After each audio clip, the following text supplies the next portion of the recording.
Across from me stood Julia, my wife, her posture rigid, arms crossed, her eyes blazing with frustration that seemed ready to boil over. Her voice shattered the silence, sharp and commanding. "Mark, I'm not going to repeat myself. David needs help, and you're being absolutely selfish." I took a long breath, placing my coffee cup down carefully. "Julia, we've been over this. It's not about being selfish. It's about priorities. David has leaned on us too much, and it's time he starts taking responsibility for his own actions." Julia's jaw tightened, her lips pressed into a thin line. "He's my brother," she snapped, her tone rising. "Family supports family. That's what we vowed when we got married. Family also learns to stand on their own 2 feet," I countered, my voice calm but firm.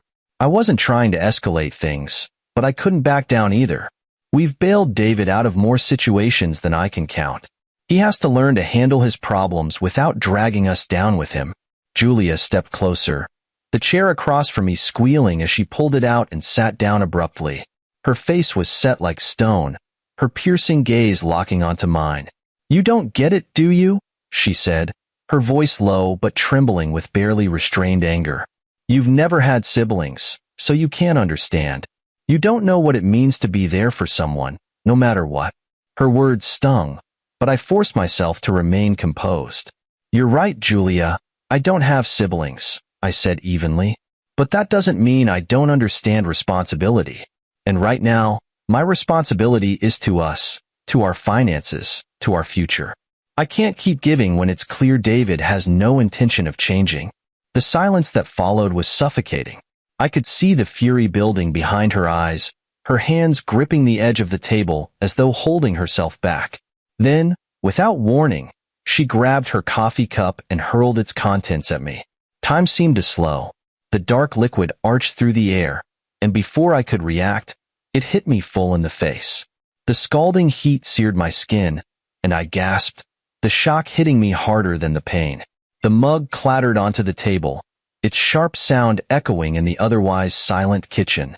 For a moment, all I could do was sit there, stunned.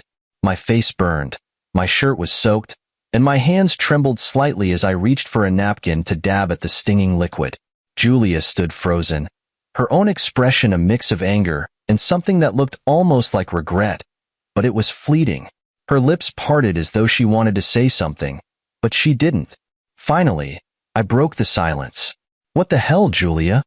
My voice was low, quiet even, but the weight of my disbelief carried more force than if I'd shouted. "You pushed me, Mark," she said, her tone defensive, though there was a hint of unease in her voice. "I didn't mean."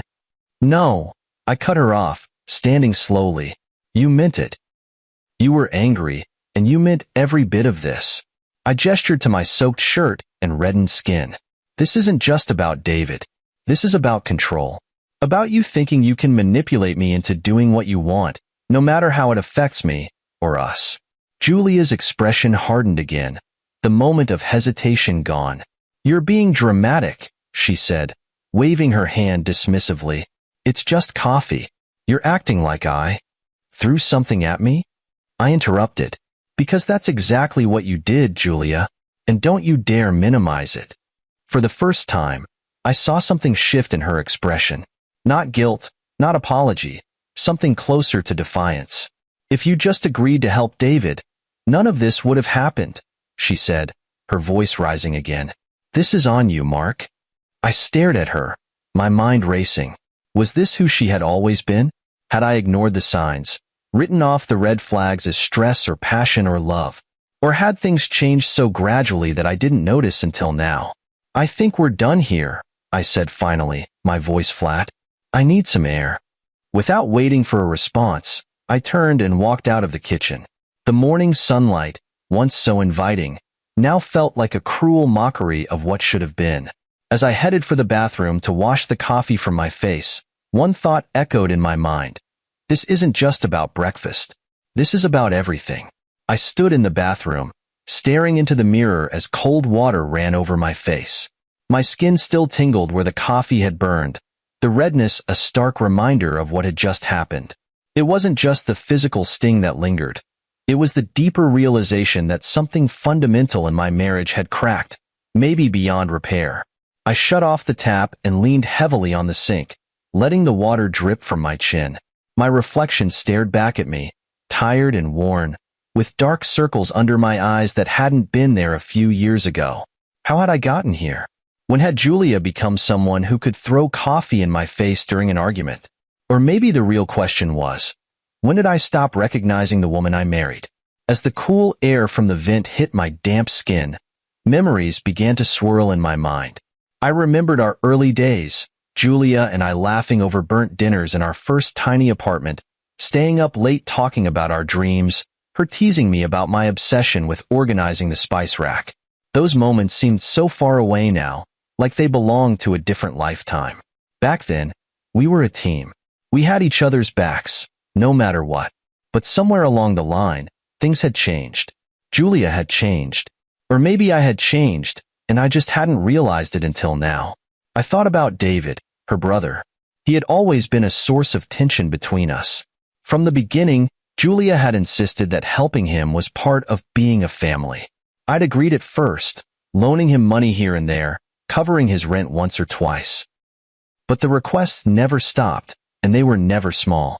A new car because his old one didn't fit his image. A trip to Vegas to de-stress. A loan for a business idea that never materialized. And every time, Julia defended him, made excuses for him. He's just going through a rough patch, she'd say. He'll pay us back once he gets on his feet. But he never did. I tried to set boundaries, but Julia always found a way to push back. It's my brother, Mark, she'd say, her tone dripping with exasperation. How can you be so heartless? Heartless. That word always stung. I'd spent so much time questioning myself, wondering if maybe I was being too rigid, too unyielding. But deep down, I knew the truth. This wasn't about being heartless. It was about being drained, emotionally, financially, and now, physically. I ran a hand through my hair, feeling the tension in my shoulders. Today wasn't the first time Julia had crossed a line. It was just the most blatant. The raised voices, the guilt trips, the subtle digs at my character. They'd been happening for years, but I'd convinced myself it wasn't as bad as it felt. It's just a rough patch, I'd tell myself. All couples argue. She's under stress. Things will get better. But would they? Or had I been lying to myself all along?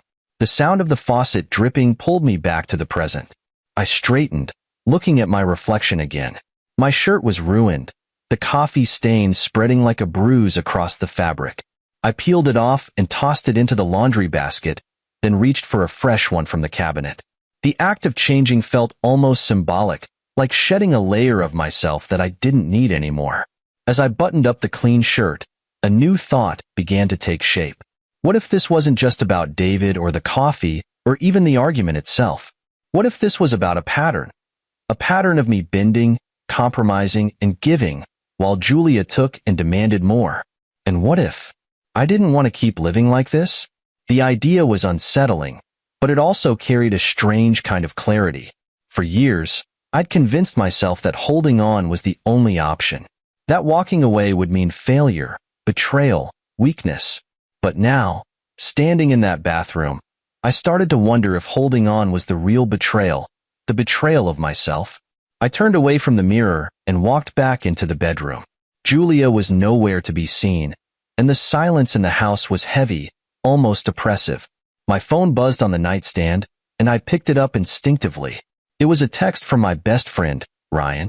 We hadn't talked much in the past year. Julia never liked him, said he was a bad influence. But now, seeing his name on the screen, I felt an overwhelming urge to respond. I typed out a quick message. Hey, you busy?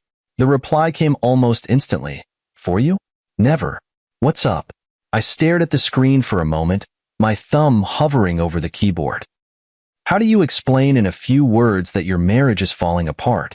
That the person you thought you'd spend your life with just threw coffee in your face? That you're starting to wonder if staying is the worst decision you've ever made? Finally, I settled on a simple response. Can we talk? Ryan's reply was immediate. Of course. Come over whenever you're ready. As I set the phone down, I felt a strange mix of emotions. relief, fear, and something that felt dangerously close to hope. I didn't know what would come next, but for the first time in a long time, I was starting to think about what I needed, what I wanted. And maybe, just maybe, that was the first step towards something better. I sat in the car parked outside Ryan's apartment, gripping the steering wheel like it was the only thing keeping me anchored. The drive over had been a blur, my mind swirling with everything that had happened at breakfast. My cheek still tingled faintly where the coffee had burned, but the real sting was somewhere deeper, lodged in my chest. The thought of going back to that house, to Julia, felt suffocating. But sitting here, trying to make sense of it all, wasn't much better. Ryan lived in one of those modern complexes with clean lines and bright paint, the kind of place Julia would have called soulless. Ironic, considering how hollow I felt walking through the front door of our own home every day. I grabbed my phone and texted him, "I'm here." A moment later, the door to the building opened, and there he was, standing in jeans and a faded hoodie, his hair still messy from sleep. Ryan and I had been friends since college, through bad breakups, late-night study sessions, and too many beers at the local dive bar. He grinned when he saw me, but his smile faltered as he got closer. "Mark," he said, his voice careful, like he was talking to someone on the edge of a cliff. "What's going on? You look like you've been hit by a truck." "Not a truck," I said, managing a weak laugh.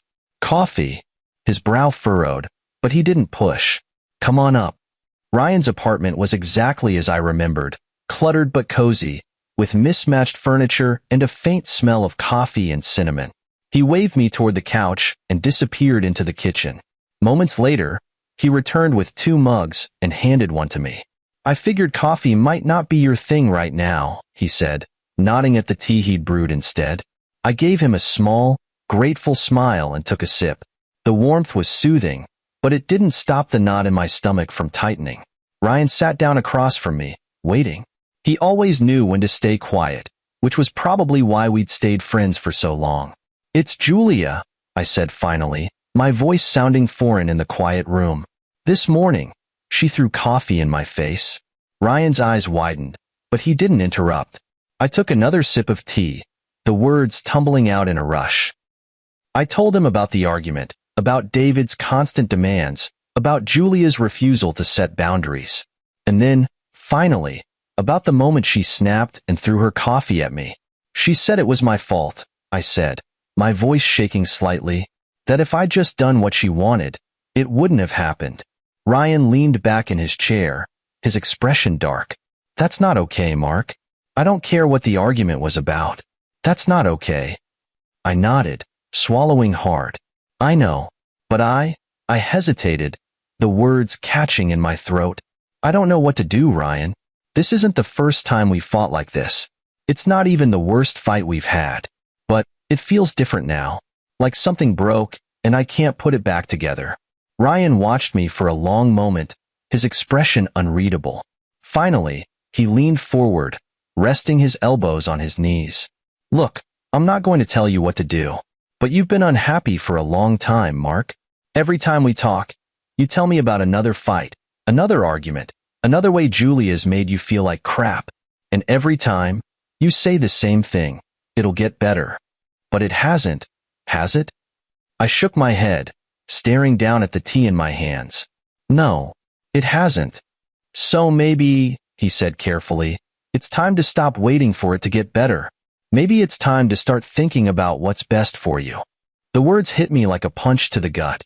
I'd spent so much time trying to fix things, trying to make Julia happy, trying to hold everything together.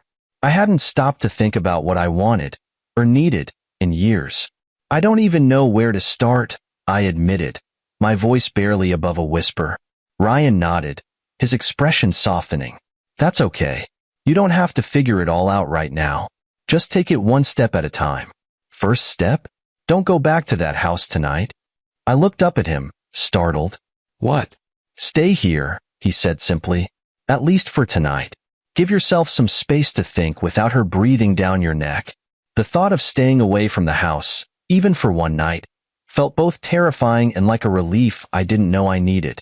"Are you sure? I don't want to impose." Ryan rolled his eyes. "You're not imposing. Besides, I've got beer in the fridge and a couch that's way comfier than it looks. What more do you need? For the first time all day, I felt a small flicker of hope. Maybe he was right. Maybe I didn't have to have all the answers right now. Maybe the first step was just stepping away. Okay, I said finally, setting the tea down on the coffee table. Okay, I'll stay. Ryan grinned, clapping me on the shoulder. Good. Now let's order some pizza, watch something stupid on TV, and not think about your crazy wife for a few hours. I laughed, the sound shaky but real. For the first time in what felt like forever, I didn't feel so alone. The road ahead was still unclear, but at least I wasn't walking it by myself. And for now, that was enough. The morning light filtered through the blinds in Ryan's living room, casting long shadows across the mismatched furniture. I had barely slept, the couch proving far less comfortable than Ryan had promised. But it wasn't the lumpy cushions or the unfamiliar surroundings that kept me awake. It was the realization that my life, as I knew it, was unraveling. I stared at the ceiling, listening to the faint sounds of traffic outside. Ryan's snores echoed from his bedroom, a strangely comforting reminder that someone was close by. I hadn't told him everything yet. I'd skirted around the bigger issues, kept the ugliest parts of my marriage hidden even from myself. But after last night's conversation, I knew I couldn't avoid the truth much longer.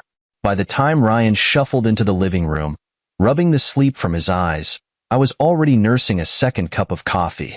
He raised an eyebrow at me, his messy hair and faded t-shirt a stark contrast to my tense, polished appearance. "You're up early," he said, heading to the kitchen. "Or did you even sleep?" "Not much," I admitted, staring into my mug. "Too much on my mind." Ryan returned with his own coffee, sinking into the armchair across from me. He didn't say anything, just watched me with that patient, knowing expression he always had when he knew I was about to crack. And crack I did. "I don't know what to do," I said, my voice breaking slightly. "I don't even know where to start." Ryan leaned forward, resting his elbows on his knees. "Start by telling me everything," he said simply. "No holding back." I hesitated, the words caught in my throat, but then they started spilling out, faster than I could control. I told him about the years of arguments, the constant guilt trips, the way Julia always seemed to twist every situation to make me feel like the bad guy. I told him about David and his endless demands, about how I tried to set boundaries only to have them ignored. And finally, I told him about yesterday morning, the coffee, the accusations, the look in Julia's eyes when she realized what she'd done. Ryan didn't interrupt, didn't try to offer solutions or platitudes. He just listened, his expression growing darker with every word. By the time I finished, I felt like I'd been wrung out. Every ounce of anger and frustration poured into the space between us. "Mark," he said finally, his voice low and steady, "this isn't just a rough patch. This is abuse." The word hit me like a slap. Abuse. I'd avoided calling it that, convinced that what I was going through wasn't bad enough to warrant the label. But hearing Ryan say it out loud, with such certainty, made me realize that I'd been lying to myself for years. "I don't know what to do," I said again, my voice barely above a whisper. Ryan sat back, crossing his arms over his chest. "You don't have to have all the answers right now. But the first step? You need help, real help. A lawyer, maybe even a therapist. Someone who can help you figure out how to get out of this." I nodded slowly, the weight of his words sinking in. "A lawyer sounds expensive." Ryan smirked. "Lucky for you, I know a guy. Well, more like a friend of a guy, but he's good. Handles stuff like this all the time. I'll give him a call." "Are you sure? I don't want to waste his time." "Mark, this isn't wasting anyone's time. You've been dealing with this crap for years. It's time to start putting yourself first." The thought was both terrifying and liberating. I'd spent so long bending over backward to make Julia happy, to avoid conflict, to keep the peace. The idea of putting myself first felt almost selfish. But maybe Ryan was right. Maybe it wasn't selfish, it was necessary. "Okay," I said finally. "Call him." Ryan grinned, pulling out his phone. "You won't regret this." As he stepped out onto the balcony to make the call, I leaned back on the couch, letting out a shaky breath. For the first time in years, I felt a tiny flicker of hope. It wasn't much, but it was enough to keep me going.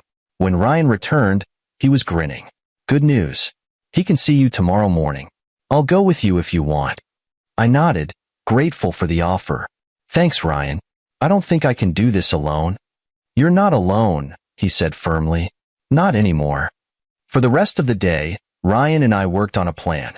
We listed out everything I needed to do. Gather important documents, secure my finances, start looking for a place to stay.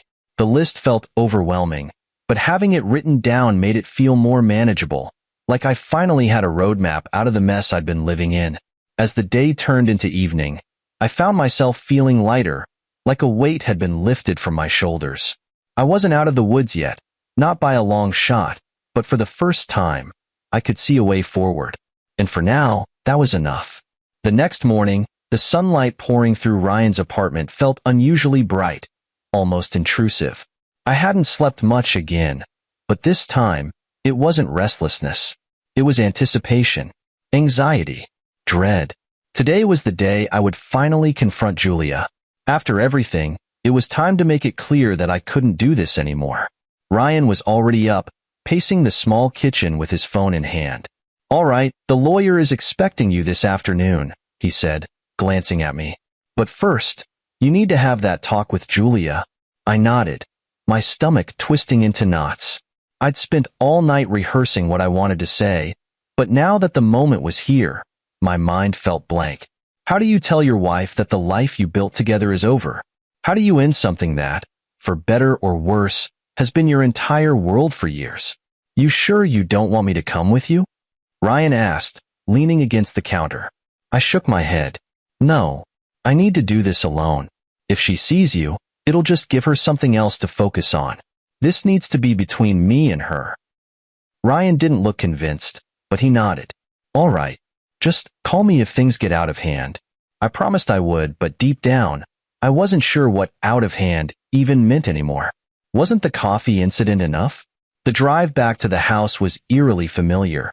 Every turn and landmark etched into my memory like a map I couldn't escape. By the time I pulled into the driveway, my hands were trembling. I sat there for a moment, staring at the front door. It looked so ordinary, so deceptively normal, but I knew better. Behind that door was the life I was about to leave behind. I stepped out of the car, my legs feeling like they were made of lead, and walked up to the door. The house was quiet when I stepped inside. The only sound the faint hum of the refrigerator in the kitchen. Julia was sitting at the dining table, scrolling through her phone, a mug of coffee in front of her. For a moment, the scene was almost peaceful, but the tension in the air was undeniable. She looked up as I entered, her expression unreadable. You're back, she said simply, her tone devoid of warmth. I nodded, setting my keys on the counter. We need to talk. Julia's brow furrowed. About what? If it's about David, I'm not doing this again. It's not just about David, I said, my voice steady despite the storm raging inside me. It's about us. About everything. She rolled her eyes, leaning back in her chair. Oh, here we go. Another lecture about how I'm the problem. Go ahead, Mark. Get it out of your system. I took a deep breath, gripping the edge of the counter for support. Julia, this isn't working. I've tried to make it work, but it's not. The arguments, the demands, the way you treat me. It's not what a marriage is supposed to be. Her eyes narrowed, the corners of her mouth tightening. Oh, so now I'm the villain? Is that it? You're the perfect husband, and I'm the evil wife who doesn't appreciate you. This isn't about assigning blame, I said, forcing myself to stay calm. It's about recognizing that this relationship has become toxic for both of us, and I can't do it anymore. Her expression shifted, a flicker of panic crossing her face before it hardened again. You're being ridiculous, she said, her voice rising. Every couple fights, Mark. That doesn't mean you just give up. This isn't just fighting, Julia, I said, my voice firm. This is years of me bending over backward to make you happy, sacrificing my own needs, my own boundaries, while you take and take without ever giving back. She stood abruptly, the chair scraping loudly against the floor. Sacrificing, she snapped. What exactly have you sacrificed, Mark? Because from where I'm standing, you've done nothing but complain every time I've asked for help. Help? I repeated, incredulous. You call throwing coffee in my face asking for help? Julia flinched at that, her cheeks flushing. That was a mistake, she said, her voice quieter now. I was angry. I wasn't thinking.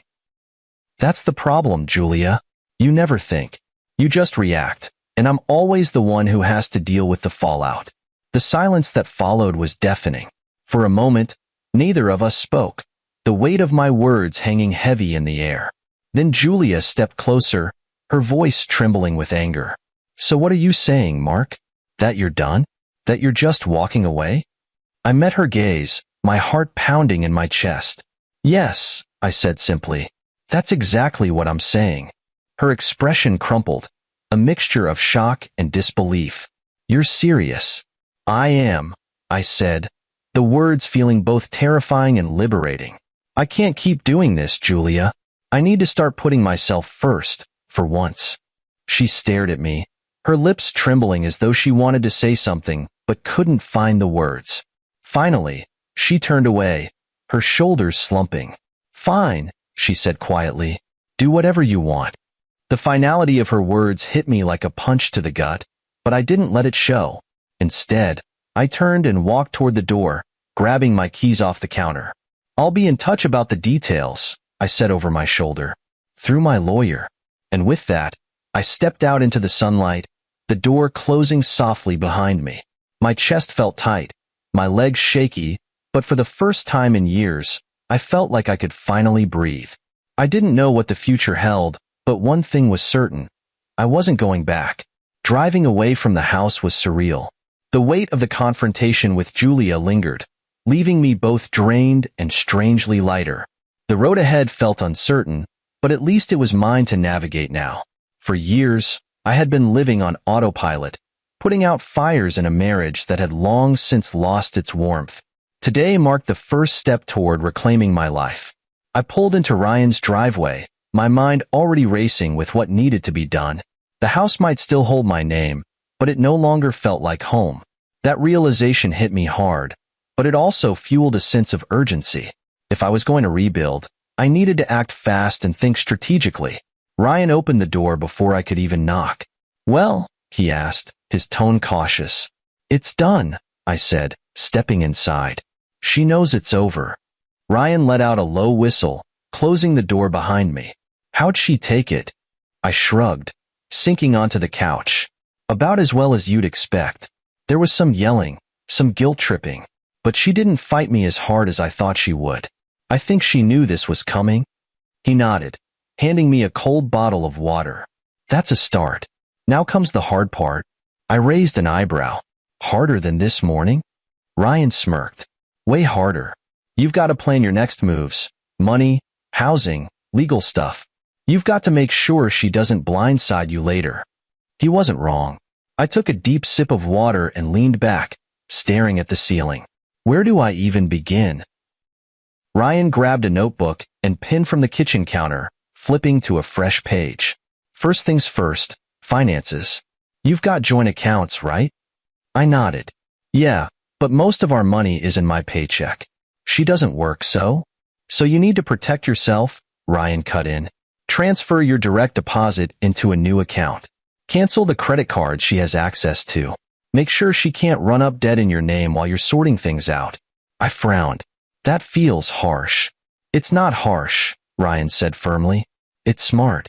Trust me, you don't want to deal with a financial mess on top of everything else. This isn't about being petty. It's about being prepared. He was right. Julia had never been shy about spending, and if she felt vindictive, there was nothing stopping her from draining our accounts or maxing out the cards. I pulled out my phone and started jotting down notes. New bank account. Cancel joint credit cards. Update passwords. What's next? I asked. Housing, Ryan said, tapping his pen against the notebook. You staying here for now? Or are you thinking of finding your own place? I hesitated. The thought of staying with Ryan indefinitely didn't sit right with me. I didn't want to overstay my welcome. But finding a new place felt overwhelming, especially when I wasn't sure what my financial situation would look like after the divorce. Here for now, I said finally, but I'll start looking for something small. An apartment, maybe? Ryan nodded. Good call. In the meantime, make a list of things you'll need from the house. Clothes, important documents, anything you don't want to lose. I winced at the thought of going back there, but he was right again. There were things I couldn't leave behind. My passport, birth certificate, insurance documents, and a few personal items, like the watch my dad gave me before he passed. I'll figure that out, I said, scribbling another note. Legal stuff, Ryan continued. You've got the meeting with the lawyer this afternoon, right? Yeah, I said, but I don't even know what to ask. Ryan leaned forward, his expression serious. Ask about everything.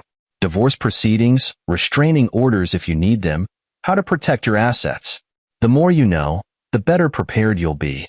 I nodded, my stomach churning at the thought of sitting across from a lawyer and laying out the mess my life had become. But Ryan was right. This was about taking control, even if it meant facing some uncomfortable truths. What about work? He asked, glancing at me. You taking time off, or are you going back? I hesitated. My job was a lifeline, both financially and emotionally, but I couldn't imagine walking into the office and pretending everything was fine. I'll go back, I said finally, but maybe not this week. I need a few days to figure things out. Ryan grinned. You're doing good, man. This is the hardest part, but you're handling it. I let out a short laugh. Doesn't feel like it. Trust me, he said, clapping me on the shoulder. You've got this. The rest of the morning was a blur of phone calls and emails. I opened a new bank account, canceled the joint credit cards, and updated the passwords on everything from my email to my online banking. Each task felt like a small victory, a step closer to independence. When it was time to leave for the lawyer's office, Ryan insisted on coming with me. You'll need someone to take notes, he said with a grin. Plus, I want to see this lawyer of yours in action. I didn't argue. Having him there made the whole thing feel less daunting. The lawyer's office was smaller than I expected, tucked into a modest building on the edge of downtown. The receptionist greeted us warmly, and within minutes, we were sitting across from a man who looked every bit the part of a no-nonsense attorney. Mr. Peters, he said, extending a hand, I've been briefed on your situation. Let's talk about how we're going to protect you. For the next hour, we went over everything, finances, assets, what to expect in the divorce process. He was thorough and direct, laying out a clear plan for the months ahead. By the time we left, I felt a strange sense of relief. It wasn't over yet, not by a long shot, but for the first time, I felt like I had a fighting chance. As Ryan and I walked back to the car, he clapped me on the back. See? You're handling this like a pro. I managed a small smile. One step at a time. One step at a time, he agreed. And you're not alone. I nodded, gripping the keys in my hand. It was a long road ahead, but for the first time in years, I felt like I was finally moving in the right direction. The drive back to Ryan's place after meeting with the lawyer felt like a strange mix of accomplishment and dread. I had taken tangible steps forward, canceling joint accounts, securing legal representation, but the confrontation with Julia loomed heavy in my mind. I knew she wouldn't take my departure lying down, and I had no illusions that things would somehow remain civil. Julia didn't lose gracefully. As I pulled into Ryan's driveway, my phone buzzed on the passenger seat. I glanced down to see Julia's name flashing on the screen. My chest tightened as I debated whether to answer. Ignoring her would only make things worse, but I wasn't ready for another shouting match. With a sigh, I picked up and put the phone to my ear. What is it, Julia? I asked, keeping my tone as neutral as possible. Her voice came through sharp and accusatory. Where the hell are you, Mark? I came home, and you're just gone? What's this about lawyers and canceled cards? Are you really doing this? Yes, Julia, I said firmly. I'm doing this. I told you this morning. I'm done. Done? She spat, her tone incredulous. You don't just get to decide you're done. We're married, Mark. You don't get to walk away like this. I do, Julia, I said, my voice steady but exhausted. I do get to walk away. You made your choices, and now I'm making mine. There was a beat of silence, then her tone shifted, laced with icy resolve. You're making a huge mistake. And if you think you can just leave me high and dry, you've got another thing coming. My brother is coming over later, and I expect you to be here. I nearly laughed at the audacity. David is not my responsibility, I said. And neither is this mess. I've spent years cleaning up after him, after you, and I'm done. Don't expect me to be there when he shows up. You're such a coward, she hissed. You're abandoning your family because you can't handle a little conflict. Is that the kind of man you are? I closed my eyes, gripping the steering wheel as I tried to keep my temper in check. You can call me whatever you want, Julia, but I'm not coming back. Not now, not ever. Before she could respond, I ended the call and tossed the phone onto the seat. My hands were trembling, but it wasn't fear. It was anger. I sat there for a moment, letting the silence of the car wash over me, then finally stepped out and headed inside. Ryan was in the kitchen when I walked in, a beer in one hand and a sandwich in the other. He looked up as I entered, his face immediately concerned.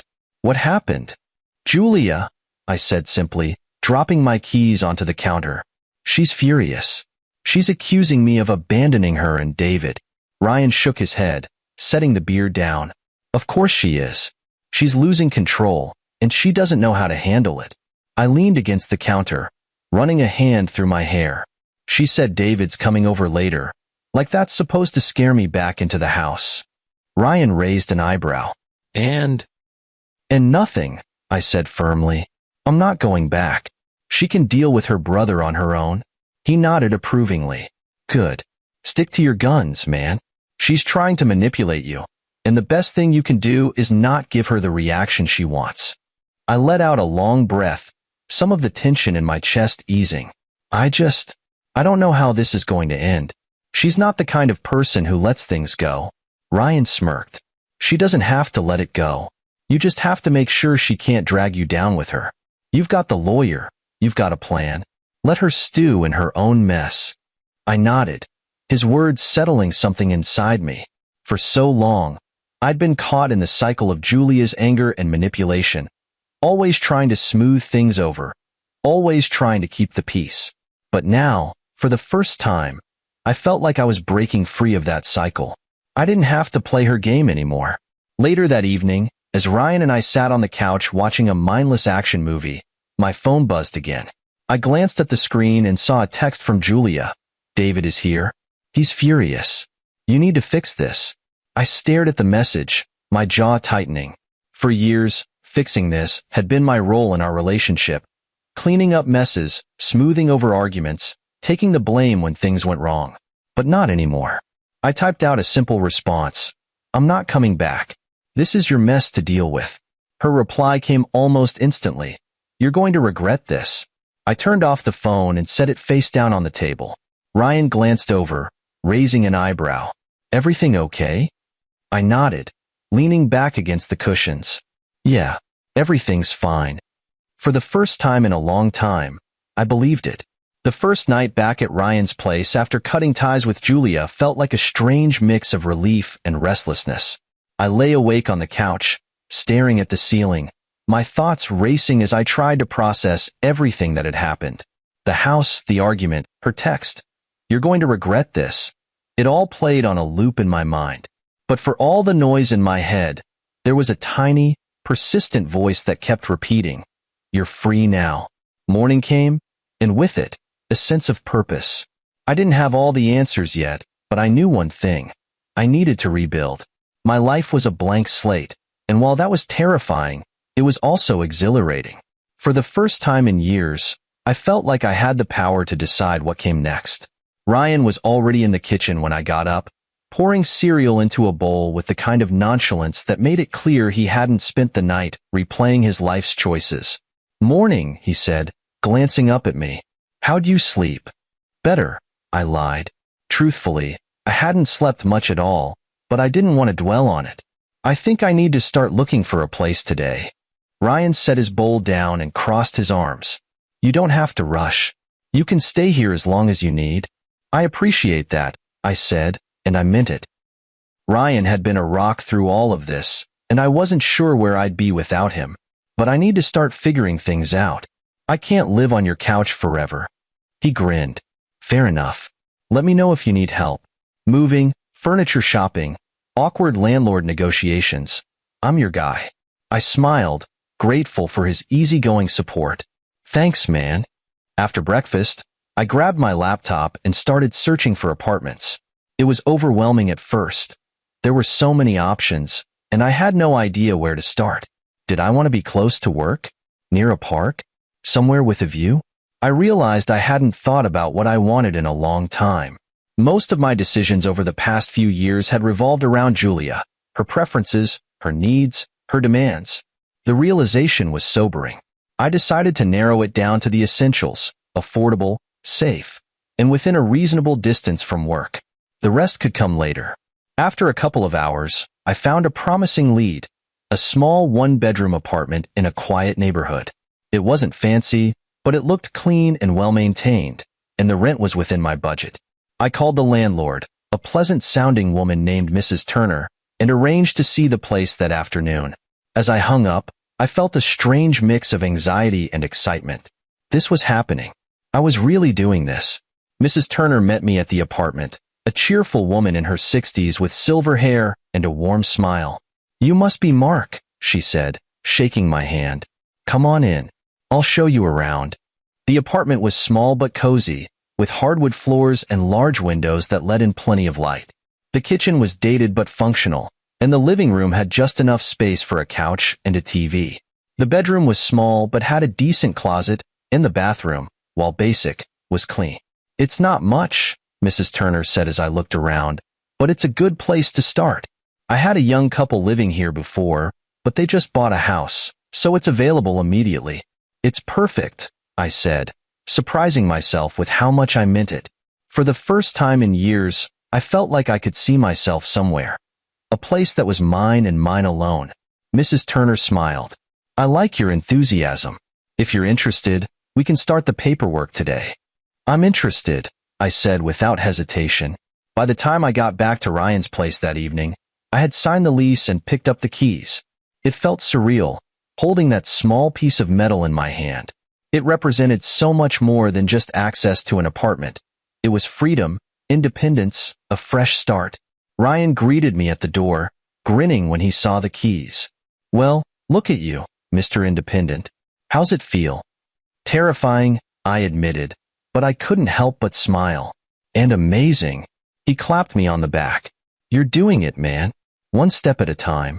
The next few days were a whirlwind of packing and planning. I made a list of things I needed to grab from the house: clothes, documents, a few personal items, and scheduled a time to pick them up when Julia wouldn't be there. It was awkward and uncomfortable, but I got through it without incident. Each item I packed into my car felt like reclaiming a piece of myself. When moving day arrived, Ryan and a few mutual friends helped me haul boxes and furniture into the new place. It was exhausting, but by the end of the day, I was surrounded by my belongings in a space that felt like the beginning of something new. That night, I sat on the floor of my empty living room, eating pizza and staring at the walls. The apartment was quiet, almost too quiet, but it didn't feel lonely. It felt peaceful.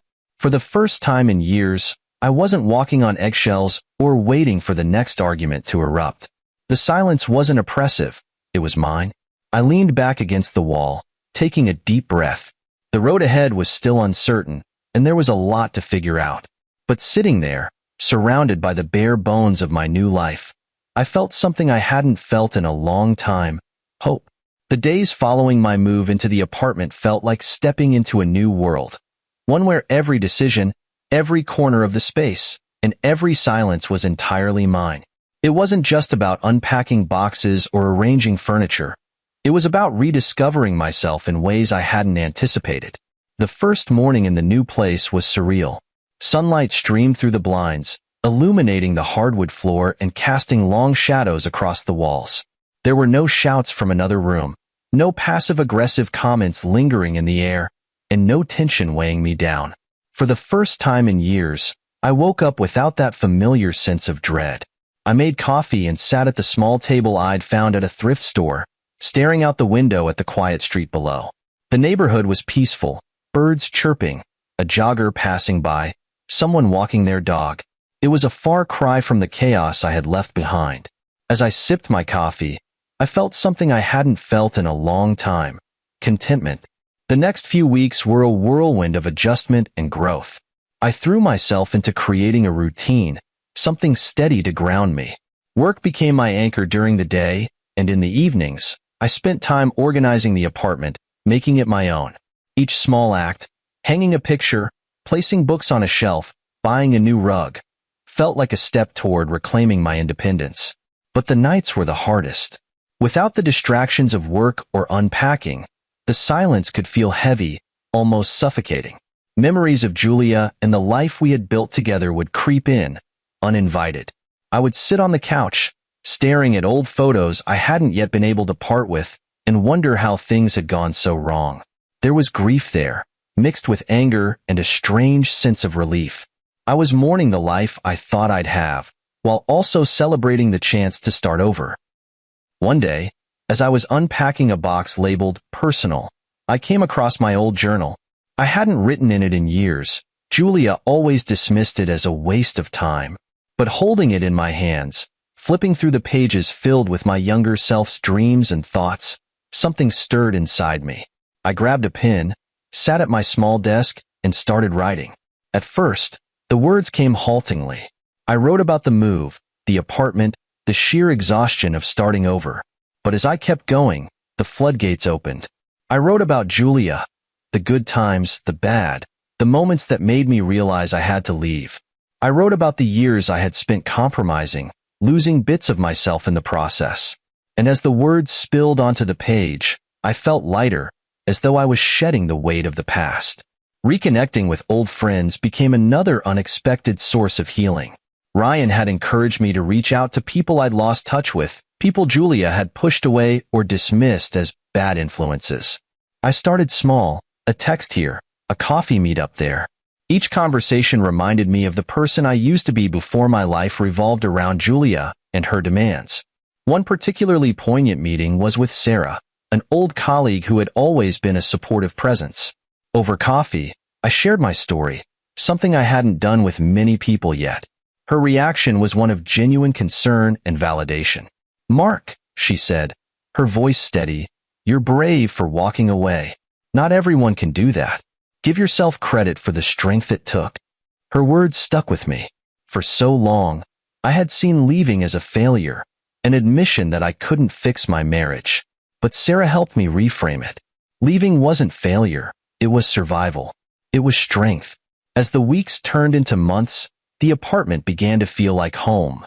The walls, once bare, were now adorned with photos, artwork, and pieces that reflected who I was, not who Julia expected me to be.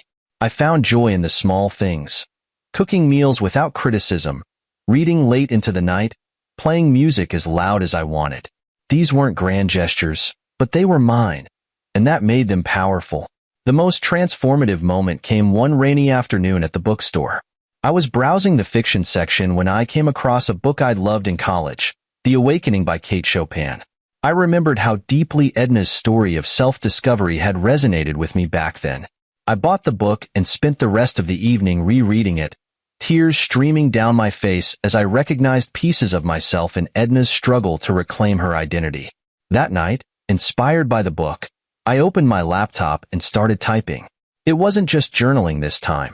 It was a story, one that mirrored my own journey but with fictional characters and a narrative arc. The words flowed easily, fueled by years of bottled-up thoughts and emotions. Writing became my escape, my therapy, my way of making sense of everything. By the time the divorce was finalized, I felt like a different person. The legal battles, though draining, had taught me resilience. I had faced Julia's accusations and manipulation head-on, with the support of my lawyer and friends, and I had come out stronger. On the day I received the final paperwork, I sat on the couch in my apartment, staring at the envelope in my hands. It was over. The chapter of my life that had been defined by Julia and her demands was officially closed. I wasn't just free of her. I was free to be myself. That evening, I made myself a simple dinner, poured a glass of wine, and sat at my desk to write. The story I was working on had grown into something larger, something that felt meaningful. It wasn't just about my experiences. It was about hope, resilience, and the power of choosing yourself. As I typed the final words of the chapter, I leaned back in my chair and smiled. The road ahead was still uncertain, but for the first time in years, I wasn't afraid of what was to come. This wasn't just a new chapter in my life. It was a whole new book, and I was finally holding the pen. I raised my glass in a quiet toast to the future, to the life I was building, and to the person I was becoming. For the first time in a long time, I felt like I was exactly where I was meant to be.